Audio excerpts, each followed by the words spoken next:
right, thank you all for coming. Everybody please rise for the Pledge of Allegiance.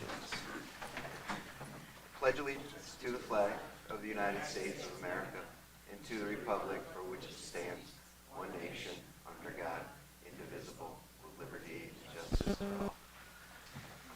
All right, so before we get started, I just want to introduce the board.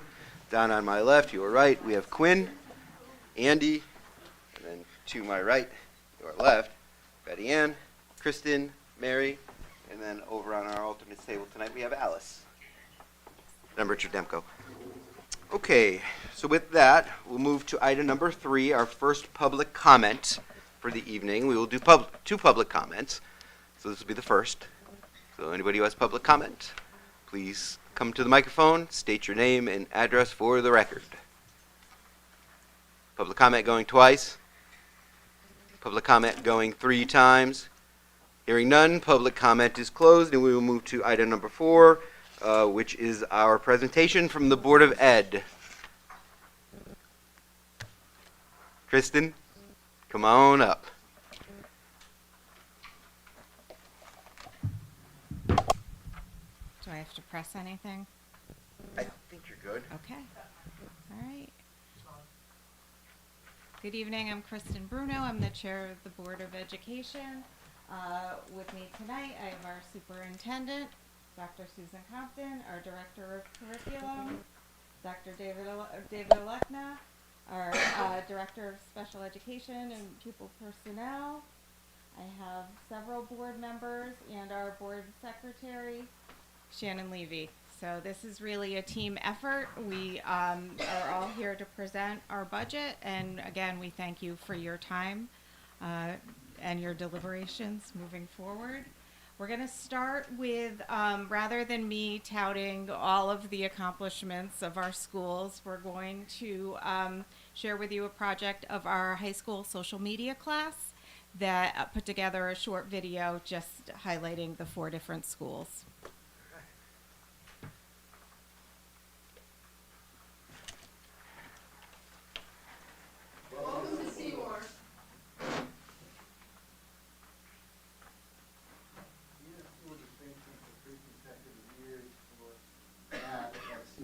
Means an awful lot, because what it's showing is that our kids are growing. And actually, over the past 3 years, we've been having more than 80% of the targeted growth being achieved by our 4th and 5th graders. And not just our overall population, but also with our high needs population. Our growth is for all students. The CLS motto is care, learn, succeed. School distinction for 3 straight years is in fact showing our students are being successful. It's a collaborative team effort by all of our faculty and our interventionists and our support staff, our paraeducators, all working, helping these students grow. My experience actually as a former present student with CLS, but I have known always that practical present students were some of the best teachers and then coming into the school, I was able to kind of make this firsthand.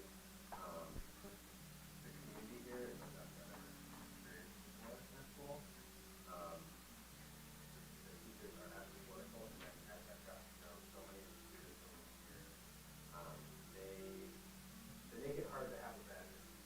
So this is the school because the teachers and students are nice. Staff and the teachers are really nice and sharing and help a lot. My favorite part about CLS is playing football.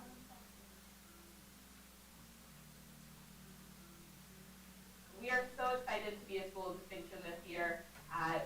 Our growth in BLA, especially with our high needs students, shows all of the work that our students, our staff, our teachers have achieved.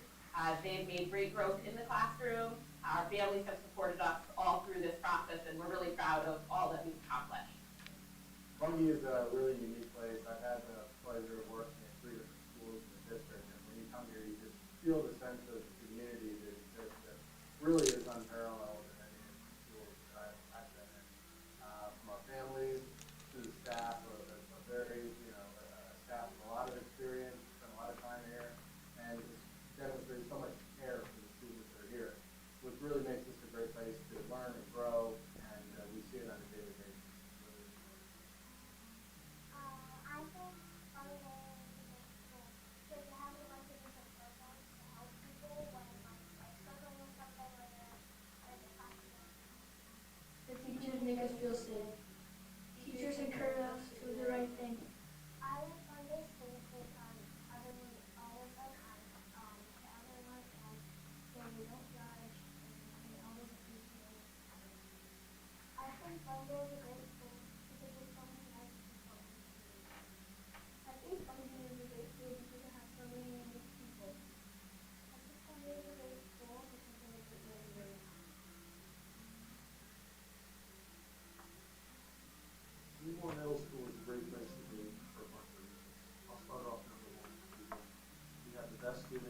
staff that's committed, and you have parents that are supportive, you have community that's supportive, and most importantly, you have the best students that you could ever ask for.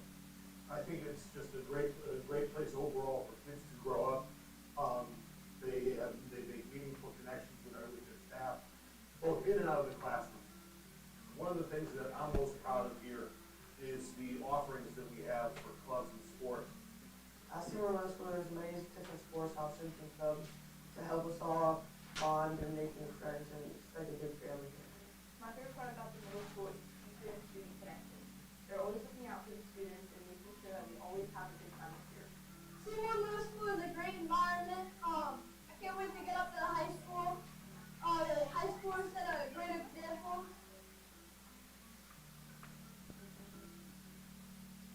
Come here, bring that camera up here. Come here. Take a pan around here. Take it all the way around. And that's what makes Seymour such a special school, the outcomes, what these students get to. And that's our entire K-12 system that brings them to this point. The school spirit here this year has been amazing with the social media class, putting us on class with such positivity. We're noticing students going to events. Our bleachers are filled. The wild is going wild. The school spirit at Seymour High School is the best I've seen it in all my years. Exciting that community. I love the community. I love the parent teachers. Senior privilege. All the be great, be amazing, be wildcat. I'm Dr. Susan Compton, the proud superintendent of Seymour Public Schools. We're extremely honored to showcase our four schools, Bungie Elementary, Cadville Presti, Seymour Middle School, and Seymour High School. This is a small sampling of the exemplary programs that are happening in our Seymour Public School District. Also, a special thank you to our Seymour High School social media students who have produced this video to show you the wonderful things that are happening in our schools. Truly, Seymour is a special place, and once the Wildcat, always the Wildcat. Thank you for the wonderful support from our Seymour Board of Education, our town of Seymour, First Select Woman Anne Marie DeGonis, and the school community. Our students, staff, administration, and the Seymour Public Schools are the best.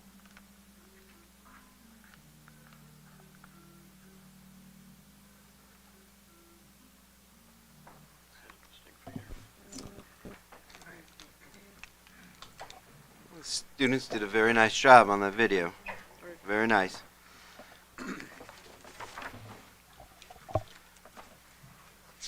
Okay.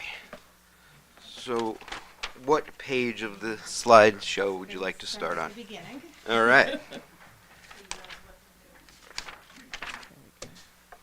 and the lady did a beautiful job putting the PowerPoint together. All right. All right, so highlighting our budget, the total amount and the increase. In putting together our budget, we really focused on looking at our long-term strategic goals, continuing our high-quality programming, looking at operational efficiencies and reallocations, being responsive to the taxpayers and understanding the community in which we exist, and then looking at any opportunities for cost sharing. We heard in the video, every administrator and many of our students talked about the people are what make our school system.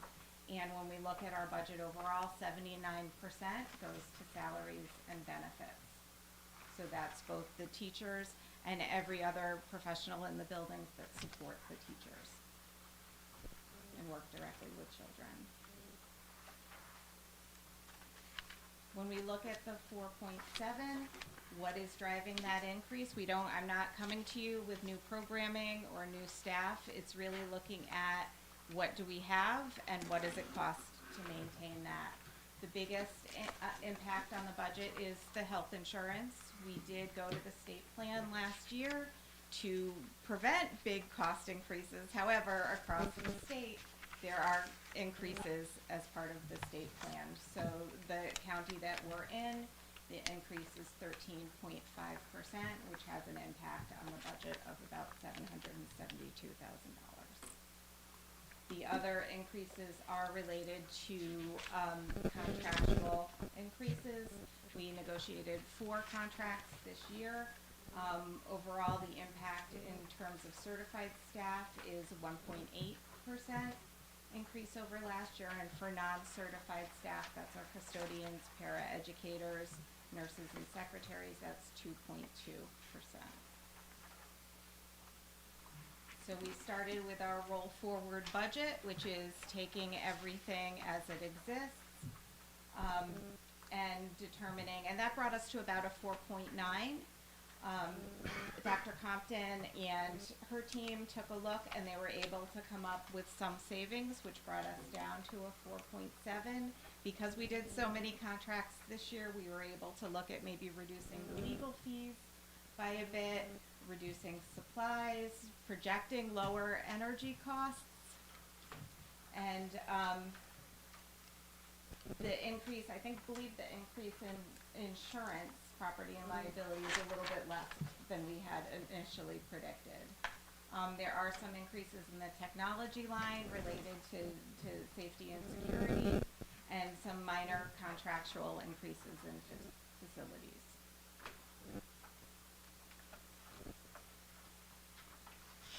So I'm not going to linger on this slide. You can read it, but basically, we really look at baseline. We look to find some efficiencies and to make some adjustments for things that we knew we needed, and I'll talk about that in a later slide. We knew, and I believe it's been mentioned at this table before, we were going to need a media specialist at the high school. That was a condition of accreditation, and we knew. We also discovered this year we need more speech and language support to implement IEPs and learning plans for students with special needs. We found ways to do that, so we didn't just add that on top. We found some efficiencies. We wanted to include a line item detail. There's often that criticism from the public that the Board of Education does not provide a line item budget. We do that, and we just wanted to make that part of the slide.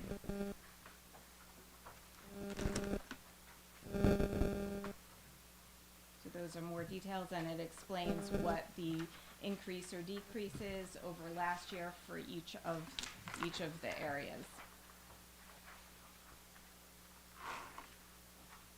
We wanted to provide you some information that compares us to other districts, both of similar size and nearby towns. So this looks at our per pupil spending. So for Seymour, it's about $19,047 per child. In our surrounding towns, and there's more detail later in the PowerPoint, but our surrounding towns spend about $1,700 more than that. And when we compare to demographically similar communities, that's what we call our DERG, they spend even more per student than we do.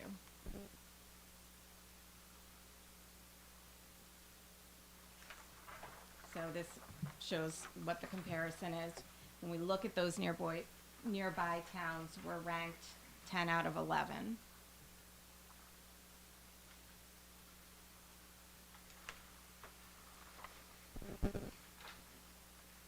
And in our DERG, we're 14 out of 17.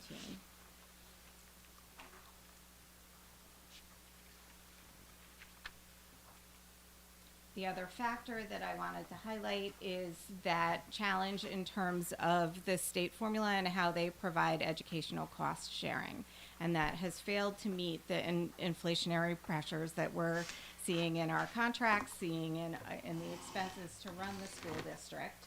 So this looks at the amount of funding we've received from the state, and unfortunately, even with their surplus that they have not increased our funding. And while we're talking about this slide, you won't see the ECS funds in our budget.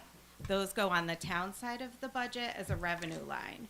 So when there are comments about how the school is such a bigger part of the overall budget, know that it's not that much of a difference because that $11.9 million goes on the town side as revenue.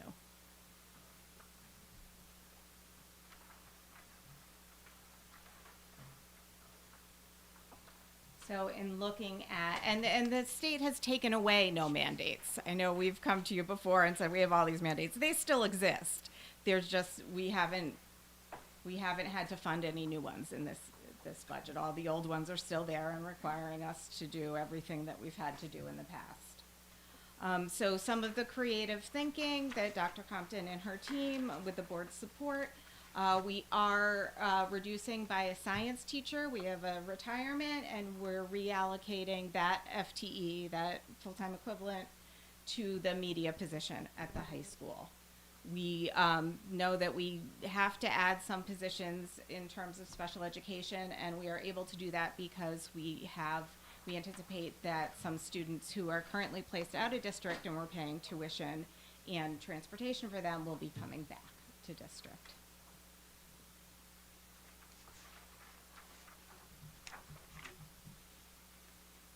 So overall, we have over 2,000 students. We have a district that meets the needs of students that have 21 different languages in their home and in their experience, 310 staff members, 184 teachers, and 12 administrators. We have engaged in strategic planning, really taking a look at our environment, infrastructure, and financial stability, looking at our communication and community partnership, our school climate and culture, and our student achievement. Some of our highlights is that ranking by the U.S. News and World Report as one of the best high schools, our AP honor roll, that's students that are taking and scoring well on the AP exams. We've earned bronze and most recently silver distinction. Our elementary schools, Bunge's been recognized by the state as a school of distinction for language arts, and Chatfield-Lopresti has been identified in math. The School of Distinction designation celebrates growth. So our scores are improving. That does not mean that everybody's at mastery. So we still have work to do. It's not a time to start reducing intervention programs or limiting the support for a curriculum. We have world-class or state-recognized school social worker this year, so those mental health supports are making a difference for students, and several of our administrators, most recently Mr. Lucky, have been recognized for their role as principals and assistant principals. And again, the video said it better than the slide, but the activities and the opportunities for children to communicate and come together and connect through those extracurricular activities as part of the community really provides, as well as programs such as the Allied Health Partnership with Griffin. It provides opportunities for students, whatever they're looking for.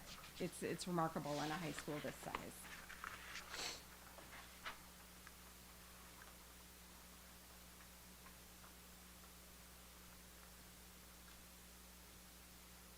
And these are just some more of the accomplishments.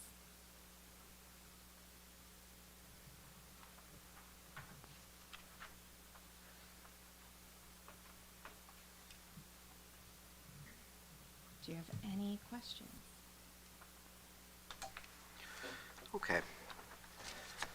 So I'll start. First question that I have, do you by any chance have a total of the unfunded state mandates over the course of the past 5 years?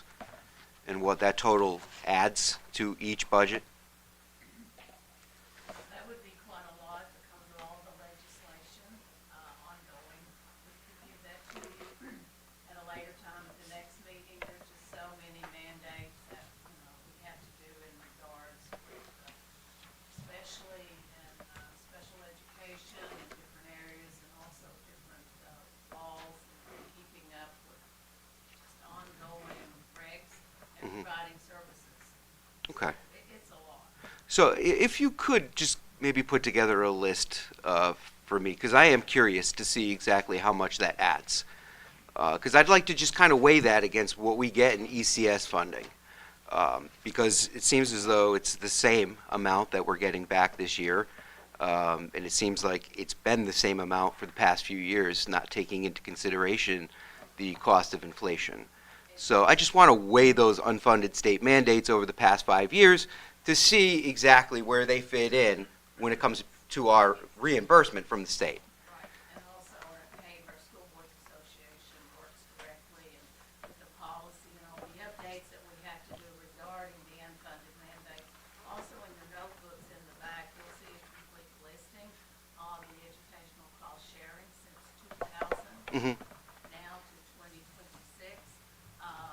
That's just something that the governor, they need to increase this. This is something that the select woman went to Hartford to speak about. It's just so wrong because of not funding special education and other areas like they need to do. So just take a look at that. That's in the back. And Mhm. it's a chart. And it shows you specifically what has been given. Right.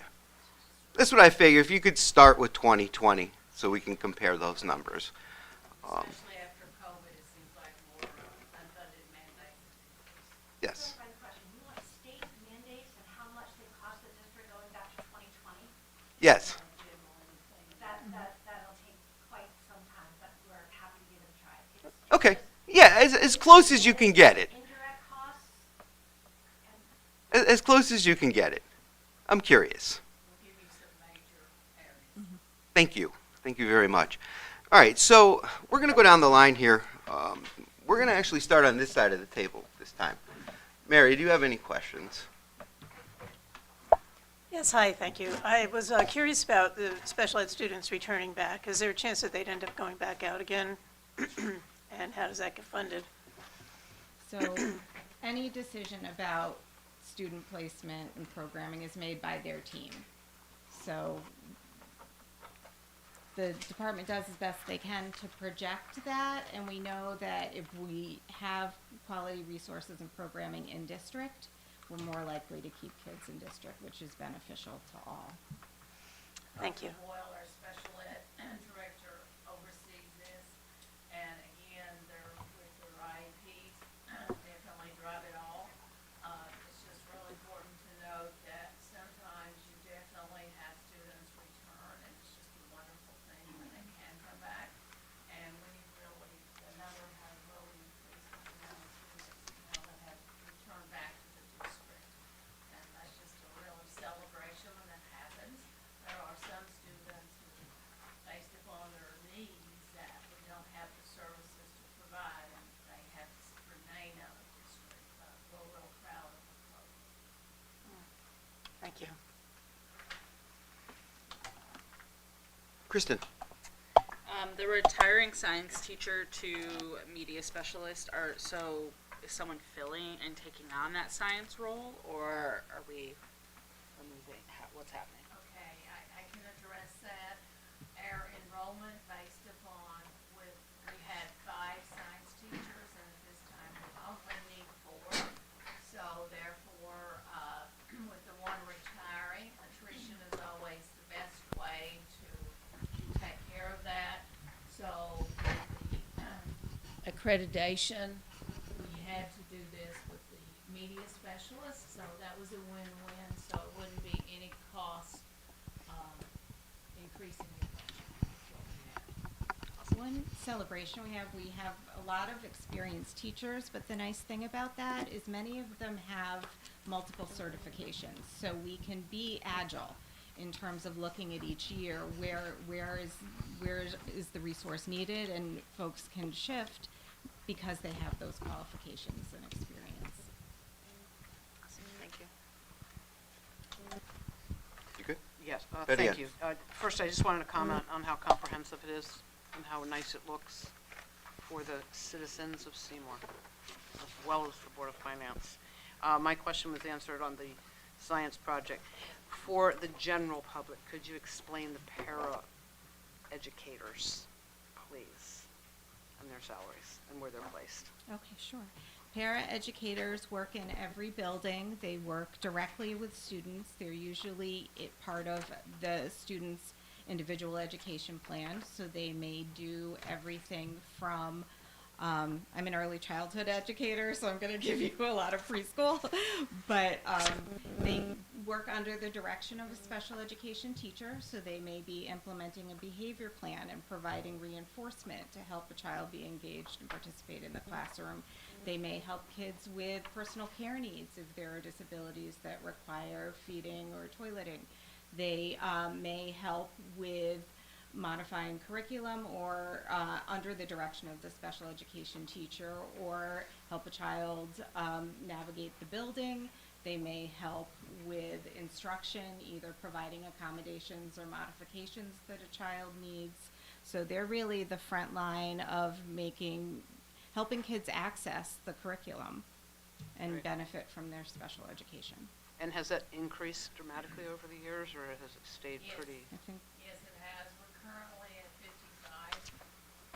It's a situation, again, it's based upon PPT meetings, it's based upon kids' needs. Sometimes we have students that transfer into the district that may have mandated that in their IEP that they have to have a one-to-one aide, paraeducator. So it's based upon the needs. We totally do the best we can with the budget, what we do, and Dr. Bull, that we always make decisions on what's best for the students as a whole.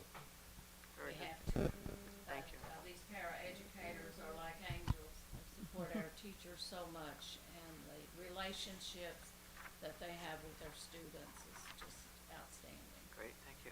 For right now, that's the only question. Those are the only questions I had. Thank you. Andy?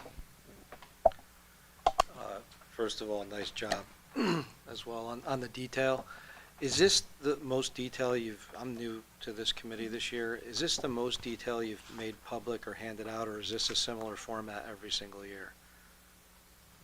And this is a similar format. We have added some things to just try to clarify better with the rollover budget and things that's put down here. I think too in the notebook, if you just look at it, we've given you about everything that we have. I think it's important. I also passed out the handout, just the general things from contracts. If you don't have a copy of that, let me know, because that truly drives the budget. We currently have 55% of our teachers, which is a great thing because they've been with us. That's what you want, is longevity. And 55% of them are on the highest step.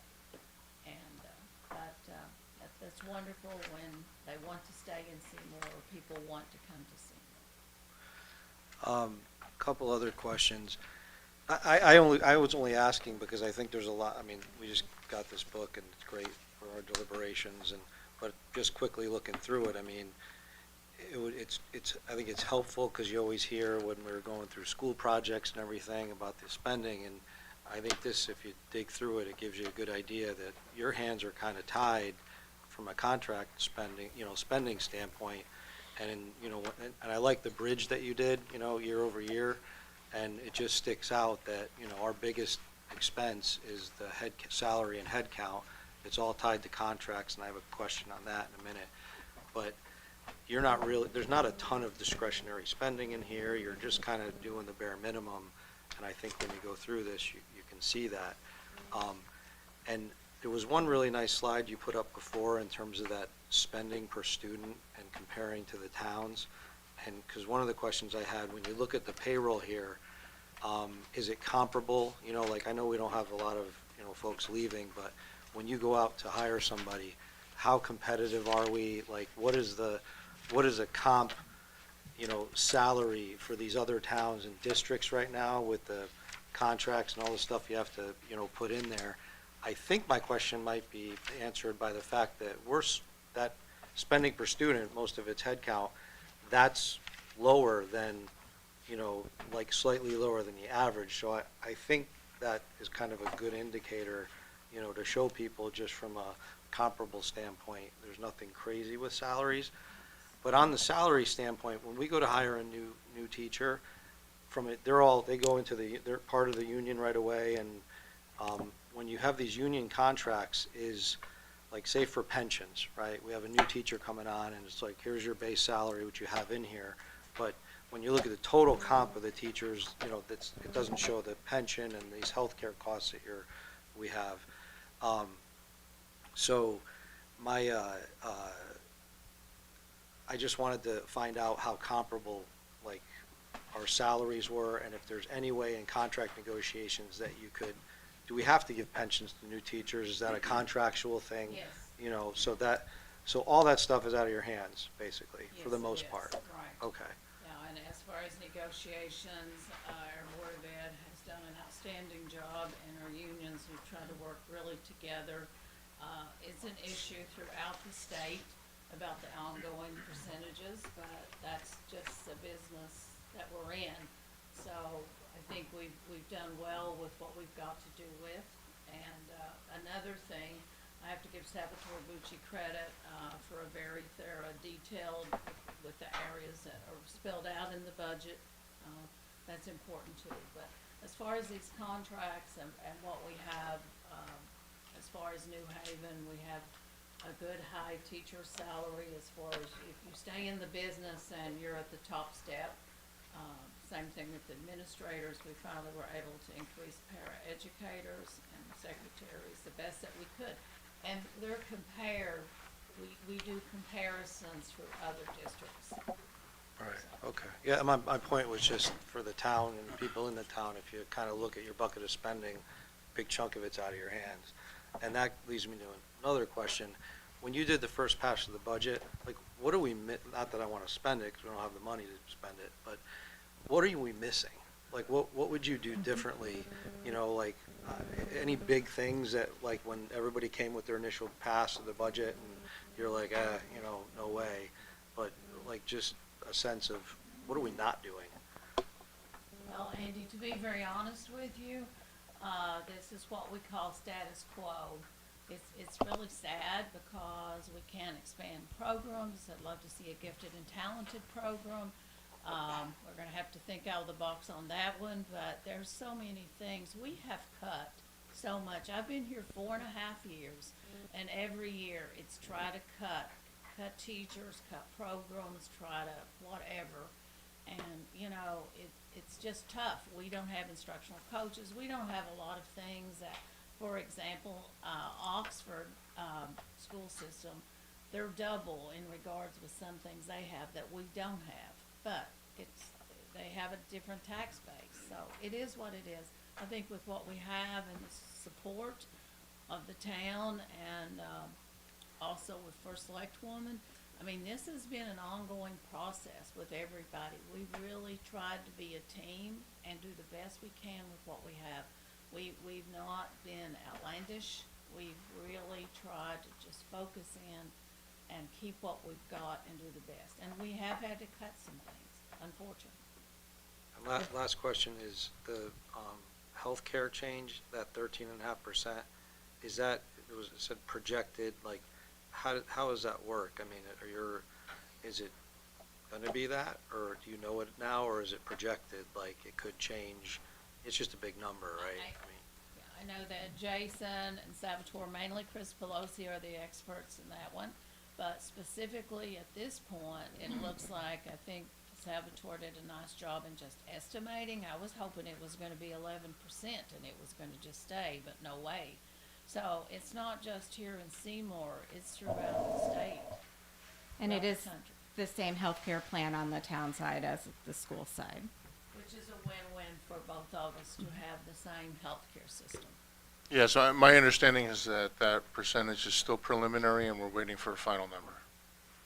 And we're locked into that plan, it says for a couple of years, like whatever we're in. 3 years. We're 3 years. very fortunate to be in this plan. It's a great plan, and some insurance companies don't want us. Right, the increases were higher.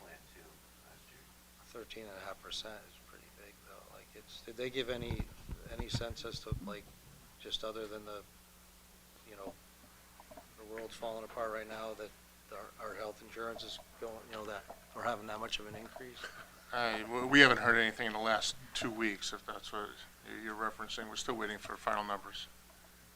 All right. Some went up to 20% last year. That's why we had to go with the state plan, but that's why we look at these experts that deal with the insurance ongoing. It's not my area of expertise. And just to respond to your first couple of questions, when we negotiate contracts, there's really three things we look at. We look at salary, we look at benefits, and we look at working conditions, and it's a give and take. The attorneys on both sides prepare the comparables for other districts and other contracts, and so it's always shifting. If a contract settles, that goes on the list. So we aim to be in the middle. We don't want to pay our staff so little that they go to other districts, and we don't want to pay them so much that we can't do other things. So we really look at what's going to retain, what's fair, what's going to retain staff, and then we look for offsets in terms of cost sharing on the health care, and then things related to working conditions that are important to the bargaining units or important to be able to run the district efficiently and make a difference for kids. My kids are in the school, and the teachers are amazing, so They are, we're lucky. happy. All right, Quinn. Okay. Nice job on the presentation. The slideshow was fantastic. Kudos to whoever put that together. So my first question is, so you talked about unfunded mandates. Could you just give an example of like what is something that we are paying for now that the state is, requiring us to do? So off the top of my head, we've had to provide instruction for students whose language is other than English for our multi-language learners. There's a certain number, you have a certain number of students, you have to provide this much staff to support. There was a mandate for how to, training for paraeducators, a certain number of hours a year. The change in the kindergarten age. Yeah. This is our second year for that.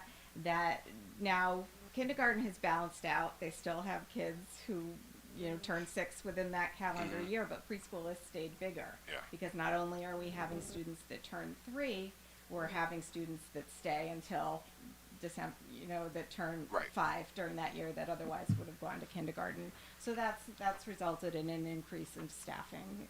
An excellent example is with Chatfield Lepresti, we had to add an ELL teacher because of the amount of increase with our ELL students, and that is an unfunded mandate. Gotcha. Okay. It's important work to be able to intervene for all students where they need, but it would be nice if it came with some funding from the state. Understood. So I have a question about some of the programs and classes that we receive grants from. So out of some of those programs and classes that we have going now, I think probably talking about the high school more than anything, how many of those classes are still being funded by grants versus us having to pay for them now that the grant money is expelled? Okay, I can speak to that. The main grant that we have at the high school is called the Carl D. Perkins, the Perkins Vocational Grant. We apply for this grant every year. That's the main grant. We also, as far as programs that also impact the high school, the biggest and best, of course, is Title I. And Title I is crucial. We receive over $300,000, which takes care of four teachers, plus some tutors that are placed at the various 4 schools. So Title I is very big in funding. We wish we could get more Title I money, but based upon the formula and what we're allocated here at Seymour, that is what it is. That also follows up with the Title II programs, which provides professional development. And then Title III supports ELL just a little bit. It's like $40-some thousand grants, not a lot of money. So technically with your title grants, the other grants are competitive. We did receive a math grant 2 years ago, which basically focused for the middle school and the high school. It was mainly the middle school, and they totally benefited, but that was a state grant that was initiated by the governor to improve math scores. So when you really look out there, there are a few grants you can apply for, but basically what do you get every year? It's the title grants, and specifically the high school with the vocational Perkins grant. Gotcha. So there wasn't like one particular program where there was a grant that was issued for it, and let's say that grant money has ran out now, and so we're 2-3 years past that grant money. Are we paying for that program out of our budget, or that's what I'm getting at? Are we No, still what we used to getting grant have were funds? the ESSER funds after COVID, and that situation where Seymour was able to add some programs and add additional staff that one year, but ESSER is gone now. Some of these districts really got in trouble because they hired all these people and kept them on, and they didn't have their district budget, couldn't afford it. So right now, there's none of those grants available, just what's competitive that's out there. Okay. Now, I know you guys are doing some cost savings, so shared services, that's a big one for you guys, right? How's that working out for you? Basically, that's working out well. We are appreciative of the town in regards with helping us, because financially where we're at a 4.7, it's crucial that we work with how that we can save money from the town part and the district part. So therefore, with the Director of Facilities, the Director of Technology, and the Director of Human Resources, they are helping us in our areas, and they also with the town. So right now, the support has been through the town, because our budget the last 2 years, we have just struggled, as you know. And then your union negotiations contracts, those are good for 3 years, that was said? Or is that every 3 or 5? Is it Some vary? are 3, some are 4. And what people don't always understand about union contracts, if you don't sit at the table and negotiate and get things worked out, you go into mediation and arbitration. There's really some things that need to be looked at with how Connecticut does business, but that's neither here nor there, because people say, well, why do everybody get what they get? Well, one thing's the cost of living, but just the process that is in place. People need to really understand that. Understood. Out of curiosity, has anybody ever sat from the Board of Finance on any of your union negotiations? They are allowed to.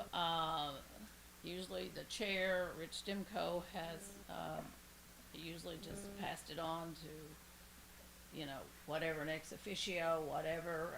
Currently, right now, Chris Pelosi has been dedicated and served with us with the negotiation committees as the Director of Human Resources. So no one from the Board of Finance has No, supported? no, but you are allowed. Okay. It's something to think about. It's a Yeah. very thorough process. It Yeah, it'd involves be a interesting lot of just to see, hours. how, Yeah. how it all goes down with the union.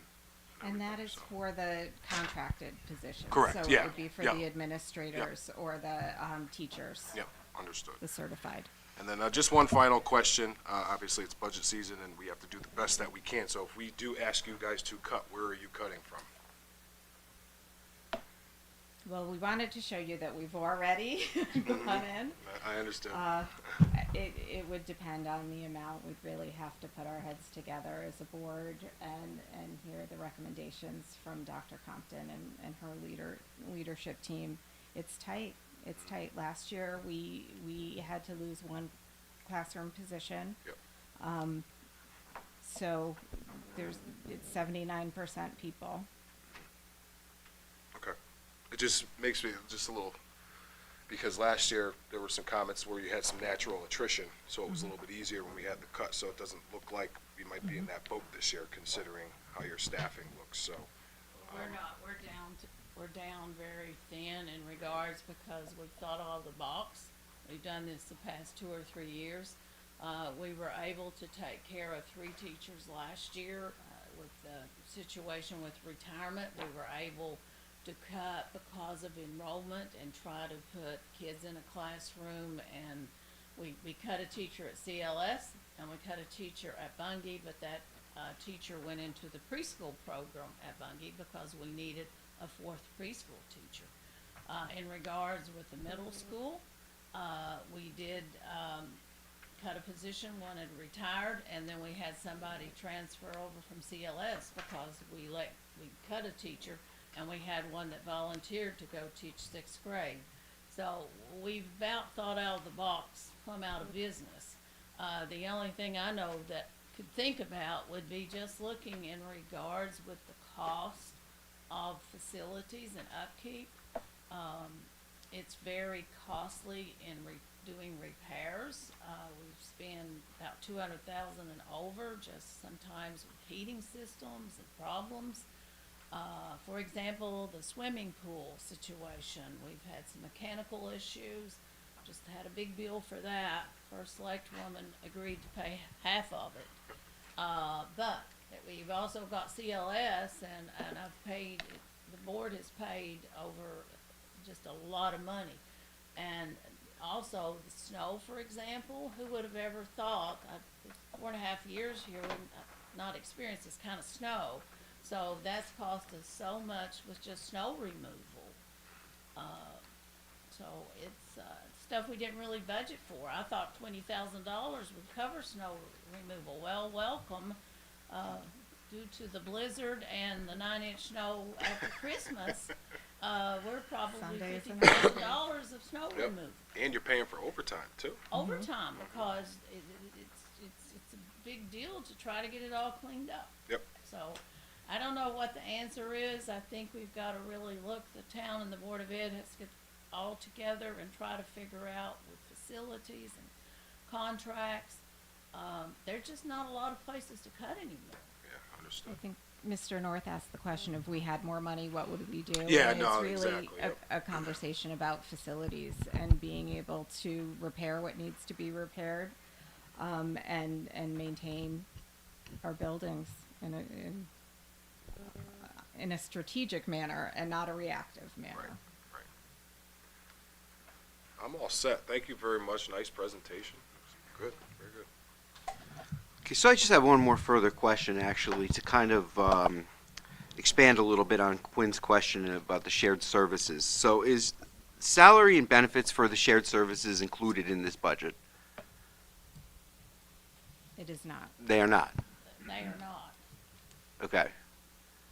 What is the cost of that? Well, our total package, if we had to come up to pay it, would be like almost $300,000. And that would be the benefits and all that, so. Okay. I mean, we're doing the best we can, and we appreciate what the town has done for us. Okay. I mean, you know, we can't let go of teachers in the classroom. We're just getting down to where, you know, the amount of administrators we have are 2 per the 4 schools, and these 2 right here, and me. The Suds, Shannon Levy, and one other person in the board office. We have the smallest, and I won't get into that, but we do have the smallest Board of Ed office probably anywhere in Connecticut. When we look at nearby towns that have lower percentages, they are reducing by administrative positions that we've never had and that we cut several years ago. Okay. Which I do have. Yeah, Quinn, go ahead. Yeah, just really quick, it was about educational cost sharing. I know that was a big topic. I know I had questions about that myself. But if you could just explain as to why there's no line item or any transactions that we can see the money going into you guys' budget. Because, you know, just for me personally, if I'm looking at this and I see a $43 million budget and we're supposed to be getting aid from the state of 11.9 million, technically that budget should be like 31.3 million, right? So I'm just trying to understand, and you know, for the folks at home, so that we can really dig into this and help everybody understand how this works and where the transactions are, and making sure the money is actually going to where it needs to be. So my understanding, and I'll ask the first select woman to join in if I say anything that's incorrect, is that money goes to the town, or it goes to the municipality. And so it is used to offset the overall costs and impact the mill rate, is my understanding. Yep. It doesn't go directly to the schools. Correct. Top, personally, one that's going to get better. I've always liked coffers, Yeah. whatever they call it. I do apologize, but you know, this is definitely a question that everybody asks, I get asked, and you know, it's one of those things. Stay tuned until she presents her budget. Normally probably knows a lot more about it than I do, but since I've been here in in regards, it's the money that comes in, and it's to take the top off the town in regards to support education. And that's measured how? Like per student, per, Well, like it's how's just that? like $11.9 million that would just come from the town, and it's on the revenue, so. Yeah, thank you, Dr. Compton. So, hi everyone, I'm Kristen Harmeling. I've been on the Board of Ed for I think 13 years, and I sat on the Board of Finance 2 years prior to that. I'm currently the chair of the Finance Committee. So with the ECS grant money, state law does not allow the Board of Education to show revenue or to collect revenue, because we're not a town department, but we are part of that single holistic town government. So for example, you also don't see Title I grant money in our budget, because that is not part of the budget that people in town vote on. So the revenue from the ECS grant goes to the town as revenue, and then we operate our school expenses through and with the town. But you're absolutely right to point out that everybody talks about the Board of Ed budget as being a $43 million budget, and it is. That's what we need to spend on our students, Yeah. but all of that does not get funded by the taxpayers. So if you look at our budget, and I'm not going to give exact numbers, but if, for example, the budget is 65% school, 35% town, that's not the way that the taxpayer dollars are split. The taxpayer dollars are closer to 55% for the Board of Ed and 45% for the town, because of the anywhere from 10 to, we wish, $13 million that the state won't provide. So hope Understood. that answers your question. I just wanted to put that out there because that question gets asked a lot. I know I had reserves about it initially too, and just wanted to understand it, and I've been doing my research, but still to this day, there are questions out there that are being asked about it. So why not? We got the team here, and we got the best of the best, the knowledgeable ones about it, and we'll ask them and put them on Front Street, and we got our answer. I was very confused when I first came here. I couldn't understand it, and then I realized that it comes, but it's just revenue. That's it. Sorry, Rich. Just wanted to. That's fine. Okay. Does anybody, oh, Alice. She's a Alice. I'm sorry. You're over there. So quiet over there. All right. What do you got? Actually, I just want to kind of circle back to.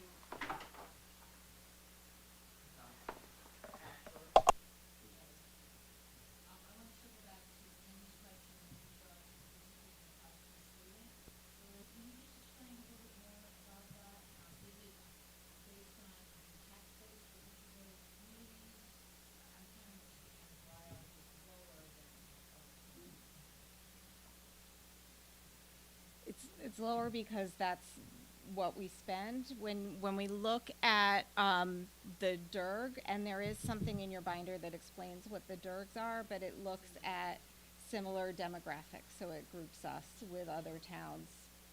I'm not sure exactly what's included in the per pupil. It's explained in there. Mhm.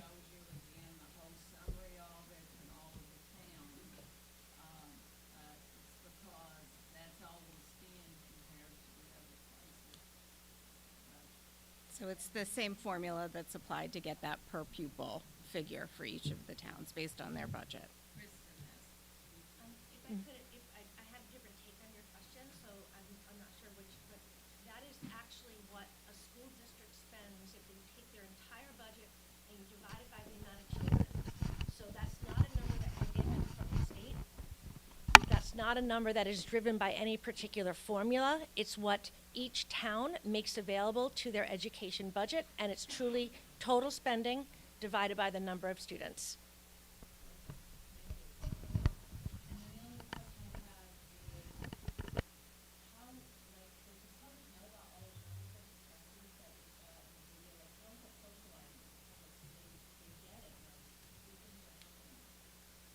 So Instagram, Facebook, we have a social media class, so there's a lot of great information going up on there about our students. I know that some of the administrators are doing podcasts, are doing Mr. Lucky is doing a weekly video message, so we are really trying, and students know how to do this stuff better than we do to get our successes out there. We have a girls' high school basketball team that just won the NVL tournament. We have, they won tonight.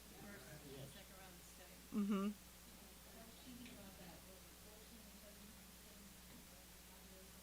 Mm-hmm.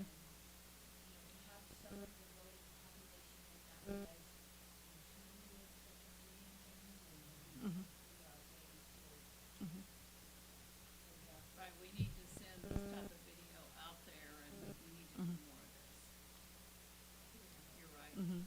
And I think also in our community, if you moved here from another town, that town may have had a totally different budget process. So I think a lot of it is letting the community know where your voice can be heard and what your responsibilities are to your community in terms of going out there to vote at referendum, coming to public comment, coming to the budget hearings. All of those things could be different in 169 different communities in Connecticut. So it's really important that we educate folks about how it works here. You got something? I do. I see you turned your mic on. I did turn my mic on. And thank you for bringing that up, Mary. The population of Seymour is not on social media and is not on Facebook. And the percentage of people that don't have children in the schools is quite a bit larger than the percentage of people that are in the schools. So grassroots efforts with the bodies that count and getting the information out is a huge help. Well, we also have print media here. Yep. And print media. We also She said- have our friend Jean. Yeah, and that is, because like I said, this is wonderful. This is the information that people need to see. And having it out earlier than when they walk into a room that says they have to say yes or no over an amount of dollars that they can't even comprehend. And that's all I have to say. Thank you. Ms. Harmeling, did you have something to add? Okay. All right. Does anybody else up here have any final questions at this moment for the Board of Ed? Okay. So what we're going to end up doing is we're going to discuss Board of Ed a little bit in more depth when we deliberate on Wednesday. So between now and then, we've got some homework. We're going to digest all of this. If there are any other questions that we may have, we'll have them prepared for Wednesday. We'll probably have a few questions that we come up with up here on Wednesday, and we'll send those questions over to you. By all means, come down Wednesday. It'll save us from having to email the questions back and forth. But so that's, I think, what we're going to continue with here. So, not hearing any further questions up here, we're now going to move on then to item number 5, which is our second public comment for the evening. State your name and address for the record and title if you have one.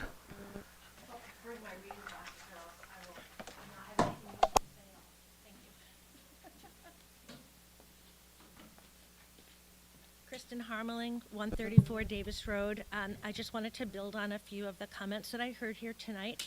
I completely agree with you that it is very difficult to get the word out and share our success stories and also share our challenges. I work in marketing research, so I'm working with marketers all the time, and media fragmentation has been the bane of marketers' existence for the past 15 years. Yes, we've got print media, but as you know, Valley Independent is not a print newspaper. So we're quite limited in the channels where we can hit any kind of critical mass. So we do lean into social media because that's what we can do. There almost is no other place to go. There is no print newspaper that we have in our town. There is no public service station that we have in our town. So we're limited, so any help and ideas, bring them our way. The other thing I wanted to touch upon was you asked about how much benefits and stuff. I just wanted to call everyone's attention to page 5 in your workbook. This is a little bit of a different presentation that we've shown, and what we've done here is we've shown at the building level and at different types of employees how much is going towards health insurance premiums, retirement, etc. So this is a pretty unique and helpful page that we've got. I also wanted to mention to the question you asked about, is this the level of information, the depth that we've been providing? And the answer is yes. So I would say that probably 90% of this book looks the same, has looked the same for the 14 years that I've been on the board and the 2 years that I was on the Board of Finance. Again, it's a challenge of how do we get it out there. It's posted on our website. This has been posted in large part since January 20th, since we passed our budget. And I also wanted to share, someone asked the question, how do our salaries stack up upon, towards other district? I know we could find hard numbers for that, but I will tell you that I've been in this district. I'm only 2 years out of the district. My youngest son is now 20 years old almost, which is freaking me out. But I have seen times in Seymour where we have asked the union and gotten the union to go for 0, and we have lost some of our best teachers. I recall vividly losing my son's 3rd grade teacher to Newtown, who was going to pay her $10,000 more a year, and I'm talking this was 15 years ago. So we pay better than our city districts do in Connecticut, but we do not pay as well as Fairfield County does, as maybe Milford, as maybe Amity, and we compete for the same pool of teachers. Because when you're going to make $25,000 more, somehow that justifies you taking a train down to Greenwich every day to do your work. So it's always top of mind to stay competitive and make sure that we keep, attract, and retain the very best teachers for our kids. So thank you all so much for your time. Thank you for your service, and good luck as we move forward. Thank you. Thank you. Public comment.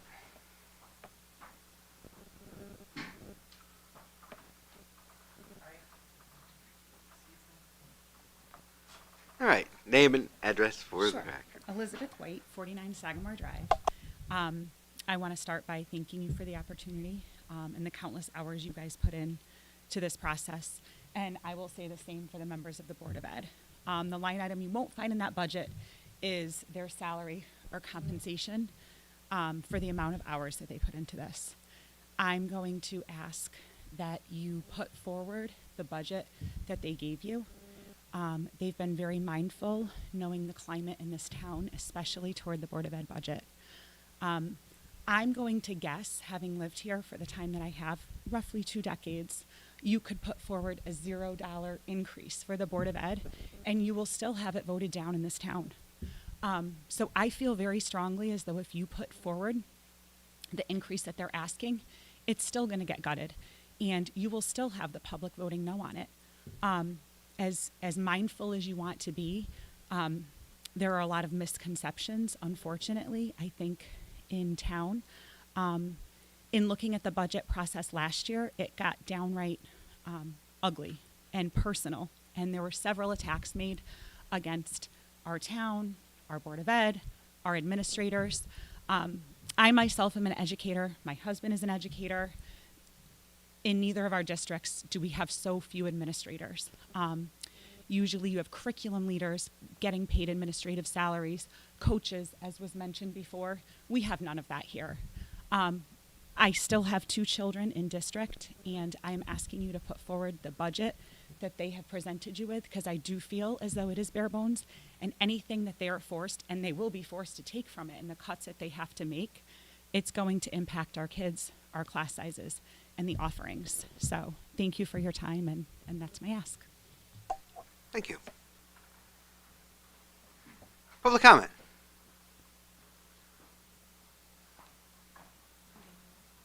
Hello. So I just make sure we did not put shared services, and we haven't put shared services into the Board of Ed budget, because the town has taken that on. You asked for the past 5 years for unfunded mandates. I think we have to go past that earlier, because later, really. We can't take in the whole COVID. So I think going 3 years would be fine. With that, it's going to be hard for them to put a dollar amount through. That stuff we can find out from the state of Connecticut. And in my presentation, when I present next Monday, I will have a list of all unfunded mandates that not only the Board of Ed has to put forth, but the town has to put forth. We did our budget. The town's looking at, the whole increase was a 6%. In order to go to a 0% tax increase, we would have to cut $3 million from a budget where there's really nothing to cut. That's putting the town at less than 1 again, is where we were. And we can't move a town forward with that. So we all have to work together on this. And that's including the residents. We have to move forward is, Andy runs many businesses, Quinn's ran businesses. You can't get people into a town with businesses if the businesses aren't going to come because the people aren't there. So we have to look at what's the plan for the past 5 years or the next 5 years. And that's what we're going to be looking at next Monday as well. So just keep that in mind when we're going through the budget process. All right. Thank you. Public comment.